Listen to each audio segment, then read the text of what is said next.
नमस्कार दोस्तों, welcome back to our YouTube channel perfect knowledge. पढ़ो ऐसा कि फिर पढ़ना ना पड़े।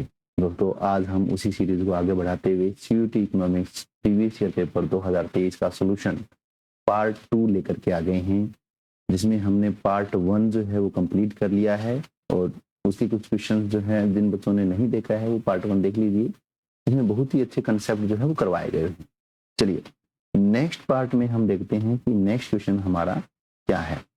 नेक्स्ट क्वेश्चन जो है वो है हमारा कि हमें match the list 1 with list 2।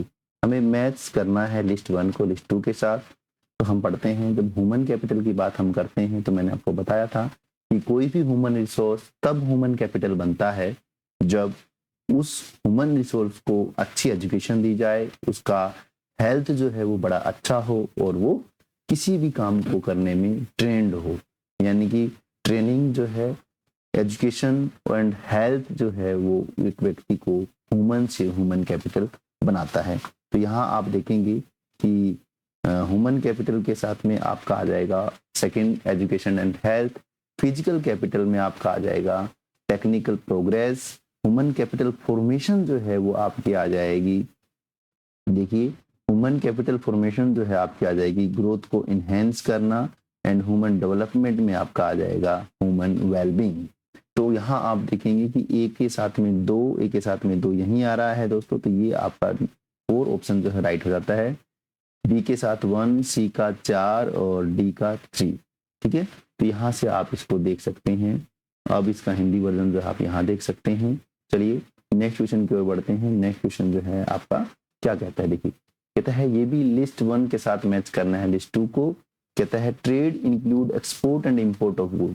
यानी कि export of goods and import of goods को हम जो है जब ट्रेड करते हैं तो वो हमारा होता है विजिबल ट्रेड। आपको याद होगा कि जब हम करंट अकाउंट को पढ़ते हैं, करंट अकाउंट को पढ़ते हैं तो वहाँ हम 3 पढ़ते हैं। एक हमारा होता है विजिबल, दूसरा हम पढ़ते हैं इनविजिबल और तीसरा हम पढ़ते हैं ट्रांसफर पेमेंट। ठीक है ना, तो यहाँ विजिबल ट्रेड जिसको हम बैलेंस ऑफ ट्रेड भी पढ़ते हैं, ठीक है ना।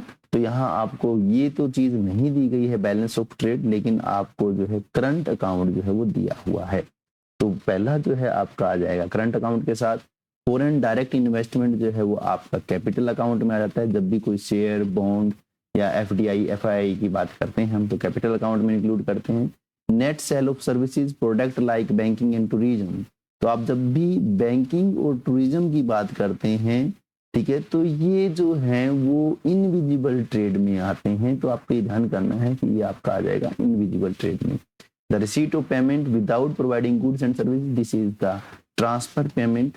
ठीक है, तो हम यहाँ देखेंगे कि trade include export and import of goods आपका आ जाएगा करंट, यानी कि 1 के साथ 4, 1 के साथ 4, आपका ऑप्शन नंबर 3 जो है वो यहाँ राइट हो जाता है। चलिए नेक्स्ट क्वेश्चन की ओर बढ़ते हैं। क्या कहता है, इसका हिंदी आप यहाँ देख सकते हैं। नेक्स्ट क्वेश्चन कहता है identify the term that means proneness to fall ill from major waterborne disease. ठीक है ना, यानी कि हमें एक टर्म को जो है आइडेंटिफाई करना है जो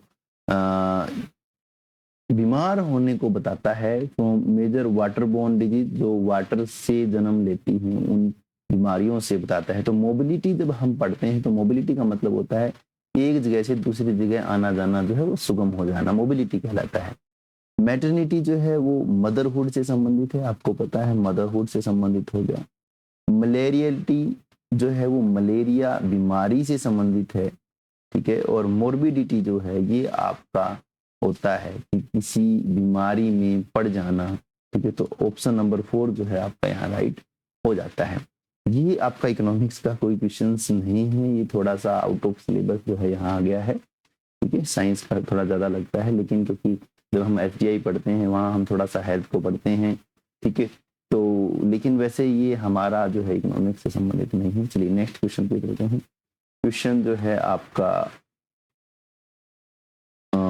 क्या कहता है, नेक्स्ट क्वेश्चन देख लीजिए। कहता है इनकम मेथड। तो आपको पता है जब इनकम मेथड की बात हम करते हैं, मैंने आपको बताया कि नेशनल इनकम को मेजर करने के 3 मेथड है, income method, expenditure method and product method. ठीक है, तो इनकम मेथड क्या करते हैं, एग्रीगेट ऑफ फैक्टर है इनका, क्लियर है ना। Aggregate of factor income. Expenditure method, aggregate of final expenditure. Real GDP को जब हम मेजर करते हैं तो कांस्टेंट प्राइस पे मेजर करते हैं, एंड नॉमिनल जीडीपी को जब हम मेजर करते हैं तो आपको पता है नॉमिनल जीडीपी को हम कैलकुलेट करते हैं करंट प्राइस पे। तो आप देखेंगे इनकम मेथड जो है वो आपका आ जाएगा, ठीक है, एक का जो है आपका 4, एक का 4 यहाँ है, तो ऑप्शन नंबर 3 जो है आपका राइट हो जाता है। चलिए नेक्स्ट क्वेश्चन की ओर बढ़ते हैं। नेक्स्ट क्वेश्चन जो है क्या कहता है, ठीक है, देख लीजिए, ये इसका हिंदी वर्जन है और यहाँ जो है नेक्स्ट क्वेश्चन आपका क्या कहता है। At a particular price level when aggregate demand for final goods equal aggregate supply of the final goods, यानी कि एक पर्टिकुलर प्राइस लेवल, एक निश्चित कीमत के ऊपर जब एग्रीगेट डिमांड जो है वो इक्वल हो जाए एग्रीगेट सप्लाई के द प्रोडक्ट मार्केट, तो प्रोडक्ट मार्केट क्या होगी आपको पता है, जब एग्रीगेट डिमांड और एग्रीगेट सप्लाई हो तो उसको हम बोल देते हैं इक्विलिब्रियम लेवल, ठीक है ना, इक्विलिब्रियम लेवल बोल देते हैं। तो इक्विलिब्रियम लेवल जो है ऑप्शन नंबर 4 जो है आपका यहाँ करेक्ट हो जाता है। चलिए नेक्स्ट क्वेश्चन की ओर बढ़ते हैं। नेक्स्ट क्वेश्चन जो है क्या कहता है, ये इसका हिंदी जो है वो आप देख सकते हैं कि विशिष्ट कीमत स्तर पर अंतिम वस्तुओं की कुल मांग अंतिम वस्तुओं की कुल आपूर्ति के बराबर होती है तब उत्पाद से संबंधित बाजार अपने संतुलित स्तर पर पहुंच जाता है, ठीक है। चलिए नेक्स्ट क्वेश्चन की ओर बढ़ते हैं। नेक्स्ट क्वेश्चन जो है वो हमारा क्या कहता है कि one kind of deficit in the annual budget will have to be financed for borrowing. It indicates the total borrowing requirement of the government from all sources. It is known as, ठीक है। तो ये कहता है कि एक प्रकार का डेफिसिट है जो एनुअल बजट में हमें देखने को मिलता है, ठीक है, जिसको हमें फाइनेंस करना पड़ता है बोरोइंग से, उधार से, जिसको हमें जो है चुकाना पड़ता है। It indicate total borrowing requirement, जो हमें कुल उधार की जो आवश्यकताएं हैं उसको बताता है, ठीक है ना। तो मनी डेफिसिट जो है ये ऐसा कोई कंसेप्ट नहीं। Fiscal deficit, yes, fiscal deficit जो है आपका, ठीक है ना, जिसको हम बजट डेफिसिट भी कई बार बोल देते हैं। तो फिस्कल डेफिसिट यानी कि total expenditure minus total revenue जो है एक्सेप्ट बोरोइंग, ठीक है ना, बोरोइंग को छोड़ करके हम ये पढ़ते ही हैं। तो बजट डेफिसिट जो है, सॉरी, फिस्कल डेफिसिट जो है यानी कि बजट डेफिसिट एक ही बात है, ठीक है। इसको हम जो है ये हमारा वो डेफिसिट है जो हमें बताता है कि हमें कितनी उधार लेने की आवश्यकता है। चलिए ठीक है, चलिए नेक्स्ट क्वेश्चन की ओर बढ़ते हैं। नेक्स्ट क्वेश्चन जो है हमारा क्या कहता है कि given aggregate demand and supply, यानी कि गिवन एग्रीगेट डिमांड, देखिए क्या क्या है, AD is equal to C bar I bar plus C Y, change the in autonomous consumption will lead to, ठीक है ना। तो इसका आंसर हम थोड़ी देर में मतलब इसको मैं थोड़ा सा आपको करवा देता हूँ, उसके बाद में करते हैं, ठीक है। यहाँ से आप देखेंगे कि जब हम केंजियन एग्रीगेट डिमांड को पढ़ते हैं तो हम पढ़ते हैं कि एग्रीगेट डिमांड जो होता है वो एग्रीगेट सप्लाई के इक्वल होता है, ठीक है। और एग्रीगेट सप्लाई जो है वो हमारी इनकम है, क्योंकि प्रोडक्शन इज इनकम, ठीक है। तो यानी कि हम ये कहेंगे कि A Y is equal to, aggregate demand के लिए हम क्या यूज करते हैं, aggregate demand is equal to C plus I plus G plus X minus M, ठीक है। जहाँ सी जो है वो C bar plus C not Y है, ठीक है। और जहाँ आई जो है वो क्या है, आई बार, ठीक है, प्लस आई नोट वाई है, ठीक है। लेकिन यहाँ आपको सिर्फ और सिर्फ जो है ऑटोनोमस कंजप्शन, यानी कि हम ये कह सकते हैं ये सी बार को दिया गया है और आई बार को दिया गया है, ठीक है। तो हम इसको ज्यादा बड़ा ना बना करके इसको हम यहीं छोड़ देंगे, इसको हम आगे कैरी नहीं करेंगे, ठीक है। सिर्फ जो हमको दिया गया है उसी को हम कैरी करते हैं, ठीक है। चलिए तो यहाँ हम लेते हैं सी bar plus I bar plus C Y, ठीक है। आप इसको देख सकते हैं, ऊपर जो है आपको यही जो है वो दिया गया है, ठीक है।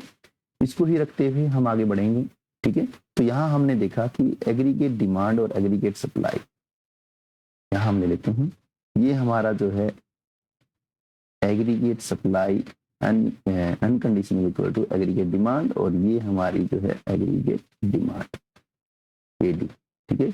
और यहाँ पर क्योंकि एग्रीगेट डिमांड और एग्रीगेट सप्लाई इक्वल है तो ये हमारा वाई नोट, ठीक है ना, वाई नोट यानी कि इक्विलिब्रियम इनकम, ठीक है, एट पॉइंट ए, ठीक है ना। तो हम ये देखेंगे कि एट पॉइंट ए, ठीक है ना, एट पॉइंट कि जो है हम देख रहे हैं कि aggregate demand is equal to aggregate supply. ठीक है, तो हमें ये पता है कि यहाँ पर डिपेंडेंट होता है और इस साइड इंडिपेंडेंट होता है। इस इंडिपेंडेंट का जो मल्टीपल होता है दैट इज स्लोप। ठीक है, और बाकी जितनी भी ये चीजें हैं वो सारी की सारी इंटरसेप्ट होती हैं, यानी कि शिफ्टिंग पैरामीटर होते हैं। ठीक है, तो इन्होंने क्या कहा, इन्होंने कहा, आप ये ध्यान से देखेंगे, इन्होंने कहा कि चेंज इन ऑटोनोमस कंजप्शन सी बार में चेंज हो रहा है, यानी कि इसके अंदर चेंज हो रहा है।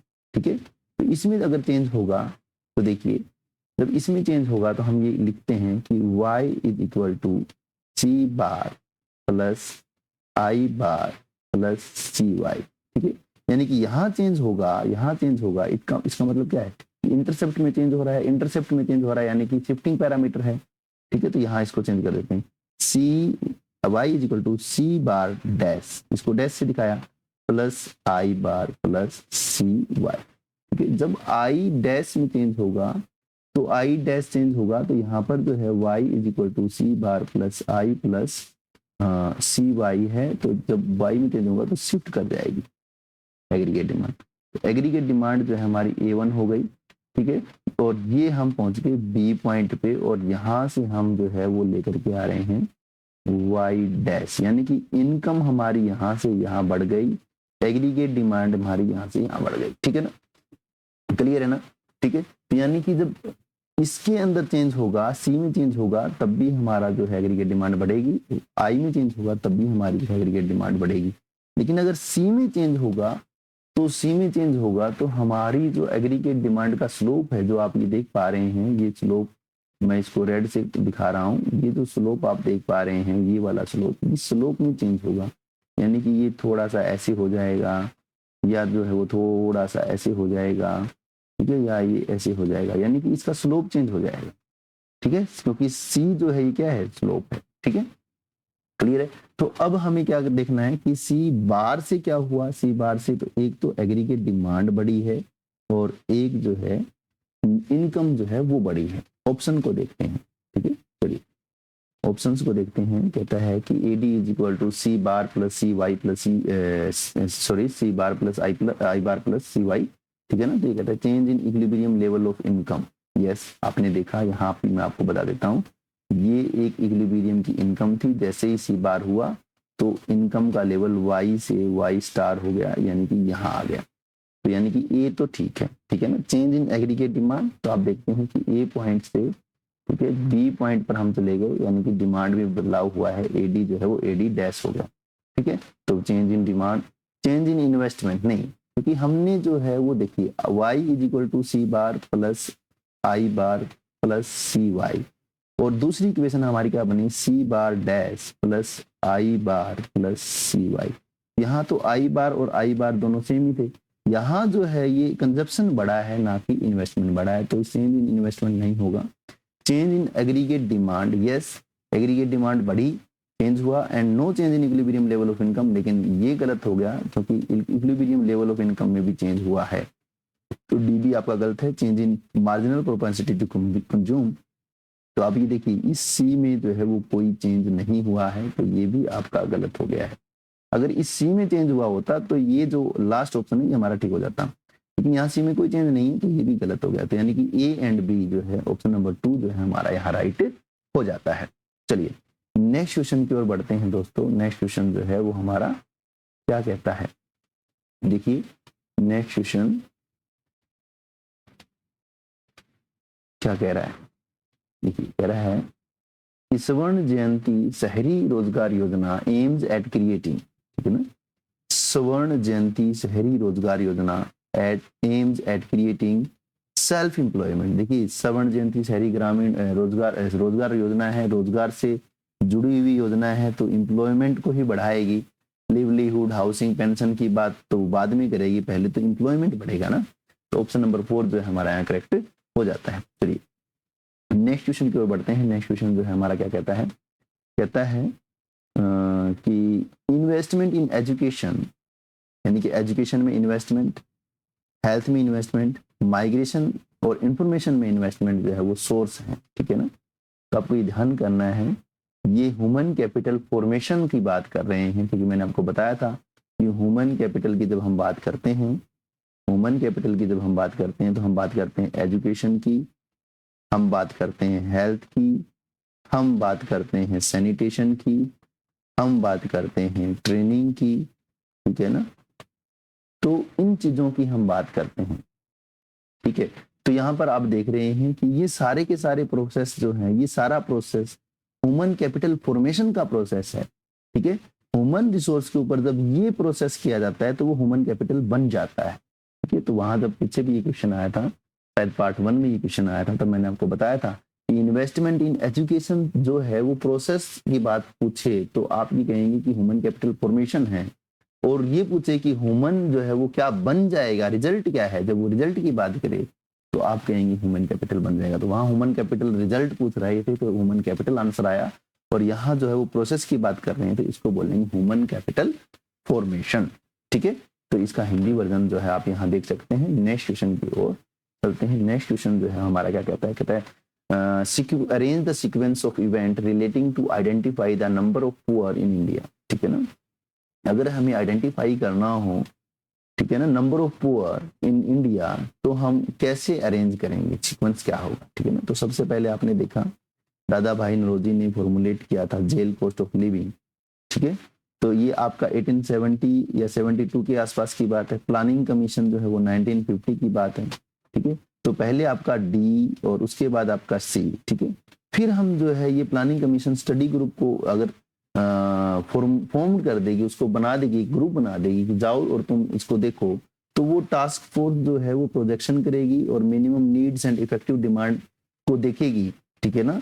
तो यानी कि वो उसको एनालाइज करके जो है वो उसको देगी, तो उसके ऊपर फिर जो है एक्सपर्ट जो है वो उसका ग्रुप बैठेगा, ठीक है। तो आप देखेंगे कि यहाँ पर DCAB जो है, DCAB ऑप्शन नंबर 3 जो है आपका यहाँ करेक्ट हो जाता है। DCAB जो है आपका यहाँ करेक्ट हो जाता है। ये ध्यान करना है दोस्तों, क्योंकि दादा भाई नौरोजी ने जो है इस अभियान को चलाया था, उसकी बात कर रही। फिर प्लानिंग कमीशन जो है इसके ऊपर एक ग्रुप बनाएगी, वो ग्रुप अपना रिपोर्ट देगा, उसके ऊपर एक्सपर्ट का पैनल बैठेगा, ठीक है ना। तो ये सीक्वेंस जो है इसका बनेगा। चलिए नेक्स्ट क्वेश्चन की ओर बढ़ते हैं। नेक्स्ट क्वेश्चन जो है वो आपका क्या कहता है देख लेते हैं, ठीक है। नेक्स्ट क्वेश्चन 1 सेकेंड, यस, देखिए क्या कहता है। Current account component of trade in services, देखिए ट्रेड इन सर्विसेज की बात कर रहा है। आपको ये थोड़े छोटे छोटे जो की पॉइंट्स ये आपको देखने पड़ेंगे। ट्रेड इन सर्विसेज यानी कि इनविजिबल आइटम्स की बात कर रहा है, इनविजिबल आइटम, ठीक है ना। Trade in services invisible item, ठीक है। तो इनविजिबल में आप ये देखेंगे कि गिफ्ट एंड रेमिटेंस तो जो है आप कहते हैं कि ट्रांसफर पेमेंट है। आप करंट अकाउंट में पढ़ते हैं, एक तो आप पढ़ते हैं करंट अकाउंट में, मैंने अभी थोड़ी देर पहले भी बताया था, एक आप पढ़ते हैं विजिबल को, एक आप पढ़ते हैं इनविजिबल को, और एक आप पढ़ते हैं ट्रांसफर पेमेंट को, ठीक है। तो अभी जो ट्रेड इन सर्विसेज की बात है ये सेकंड वाले की बात है, इनविजिबल की बात है, ठीक है। और ट्रांसफर पेमेंट में आते हैं गिफ्ट एंड रेमिटेंस, तो यानी कि ये तो नहीं आएगा। Net factor income, net non factor income, factor income होता तो नहीं आता, क्योंकि फैक्टर इनकम तो आपका विजिबल आइटम हो जाता। नेट नॉन फैक्टर इनकम जैसे कि बैंकिंग, शिपिंग, ठीक है ना, ये सारे आपके जो है नेट नॉन फैक्टर इनकम है, तो यानी कि इसको हम इनविजिबल आइटम में शामिल करते हैं। नेट इन्वेस्टमेंट यानी कि इस इनकम को भी हम जो है उसमें शामिल करते हैं। ग्रांट्स को हम जो है इसमें शामिल नहीं करते, ये ट्रांसफर पेमेंट का हिस्सा है, यानी कि बी एंड सी जो है आपका आंसर हो जाएगा। तो बी एंड सी जो सेकंड जो है आपका आंसर हो जाएगा, ठीक है। चलिए नेक्स्ट क्वेश्चन की ओर बढ़ते हैं। नेक्स्ट क्वेश्चन क्या कहता है देख लेते हैं। चलिए नेक्स्ट क्वेश्चन ये रहा, और कहता है कि which of the following item can be included in capital account, ठीक है। अभी हमने करंट अकाउंट को पढ़ा, और आपको पता है कि जब हम अकाउंटेंट व्यू से बीओपी को पढ़ते हैं, देखिए दोस्तों मैं आपको बता देता हूँ कि बीओपी को हम 2 व्यू से पढ़ते हैं। एक जो व्यू है वो है हमारा अकाउंटेंट का व्यू, एक जो व्यू है वो हमारा इकोनॉमिक्स का व्यू, ठीक है ना, इकोनॉमिक्स का व्यू। जब हम अकाउंटेंट व्यू से पढ़ते हैं तो हम यहाँ पर जो है वो वैसे तीन, जनरली दो, और वैसे हम तीन अकाउंट को पढ़ते हैं, ठीक है ना। एक तो आपका होता है करंट अकाउंट, एक आपका होता है कैपिटल अकाउंट, एक आपका जो अर्नर एंड एमिशन अकाउंट होता है, ठीक है ना। तीन अकाउंट आप यहां पे पढ़ते हैं, जहां पर हम पढ़ते हैं BOP always in equilibrium,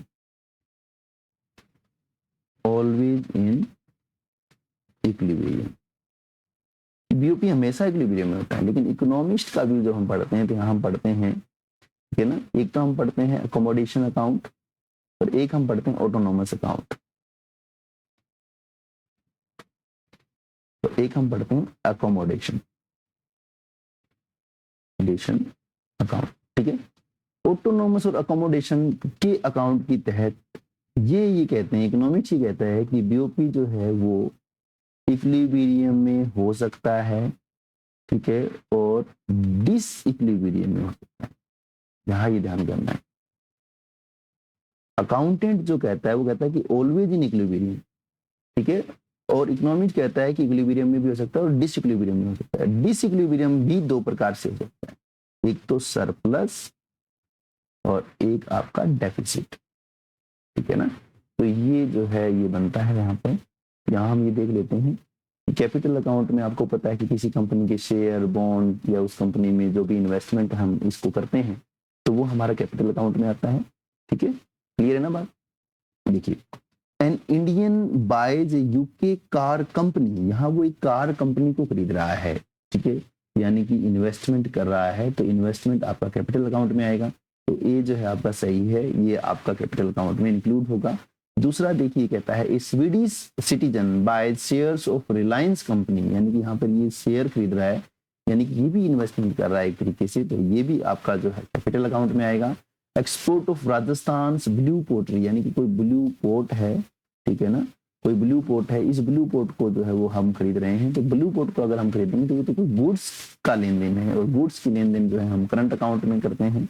Apple iPhone gifted by an Indian company to its employ, तो एप्पल आईफोन जो है वो गिफ्ट किया गया है, तो ये ट्रांसफर पेमेंट की बात कर रहे हैं, ये भी हम करंट अकाउंट में पढ़ते हैं, ठीक है। तो हमने देखा कि ये हमारे जो है वो करंट अकाउंट में आते हैं। तो ए एंड बी ऑप्शन जो है, A and B option number 4 जो है आपका यहाँ राइट हो जाता है, ए एंड बी, ठीक है।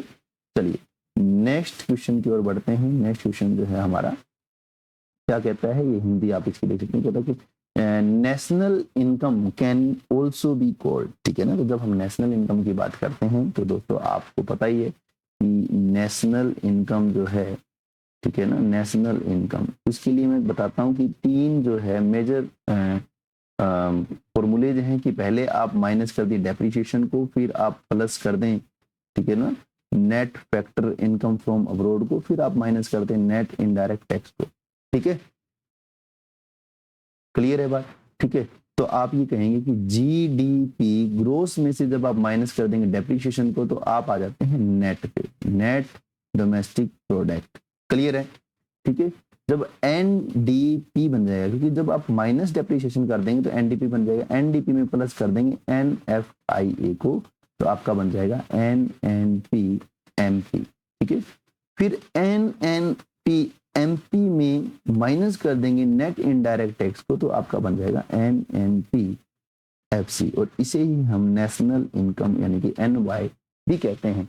दोस्तों देखिए, नेशनल इनकम की जब हम बात करते हैं तो net national product at market price नहीं, क्योंकि ये मार्केट प्राइस पे नहीं होता, ये तो फैक्टर प्राइस पे होता है। तो ग्रोस नेशनल प्रोडक्ट ये भी नहीं, ये भी नहीं, net national product at factor cost yes.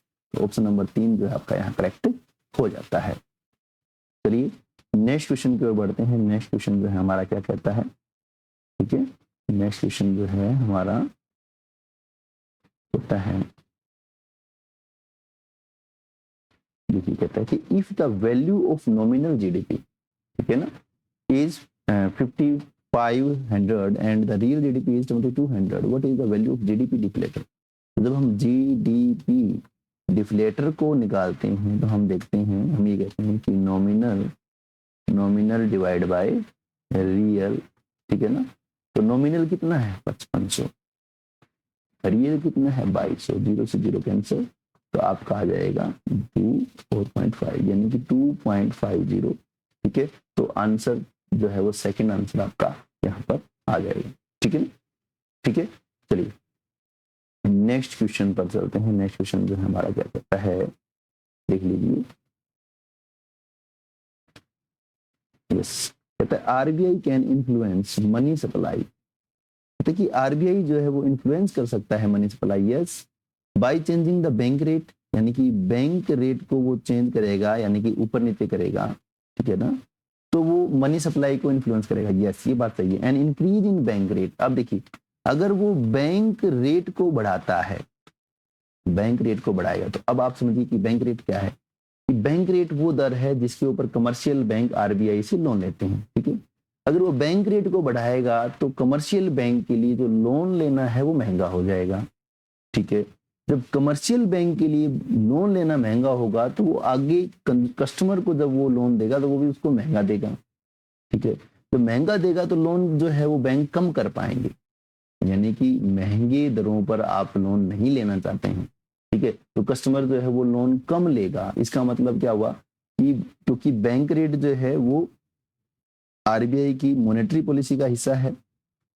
ठीक है ना, क्योंकि हमने पढ़ा था इन्फ्लेशन का, अगर आपको याद हो पिछली वीडियो में मैंने आपको बताया था कि इन्फ्लेशन को कंट्रोल करने के लिए दो मेजरमेंट करती है, फिस्कल पॉलिसी और monetary policy. Monetary policy RBI के द्वारा, जिसमें क्वालिटेटिव क्वांटिटेटिव की बात करते हैं, और क्वांटिटेटिव में हम bank rate, CRR, SLR, repo rate, reverse repo rate, इनकी बात करते हैं। जब बैंक रेट को बढ़ाएगा तो कमर्शियल बैंक के लिए लोन महंगे, कमर्शियल बैंक आगे कस्टमर को भी जो है और बढ़ी हुई रेट पर जो है ब्याज के ऊपर जो है वो लोन देगा, तो बढ़े हुए ब्याज दर पर लोग जो है वो लोन कम लेंगे, यानी कि लोन जो है वो कम होगा। लोन कम होगा तो लोगों के पास पैसे कम जाएंगे। ठीक है ना, तो मॉनेटरी पॉलिसी जो है वो इसमें संकुचित हो जाएगी, कॉन्ट्रैक्शन हो जाएगा। ठीक है, तो यहाँ पर ऑप्शन जो है 1 आ जाएगा, कॉन्ट्रैक्शनरी मॉनेटरी पॉलिसी जो है यहाँ पर आरबीआई लेकर के आ रहा है। तो दोस्तों आपको ये वीडियो कैसी लगी, पार्ट 2 जो है हमारा हम यहाँ कंप्लीट करते हैं, उसके बाद हम पार्ट 3 लेकर के आएंगे, जिसमें हम इस जो पूरा पेपर है 2023 का, इसको कंप्लीट कर लेंगे। तो कमेंट बॉक्स में जरूर लिखें कि आपको ये वीडियो जो है वो कैसी लगी, ऐसा कौन सा टॉपिक लगा जो आपने इस वीडियो में नया सीखा है। जय हिंद, जय हिंद, जय हिंद।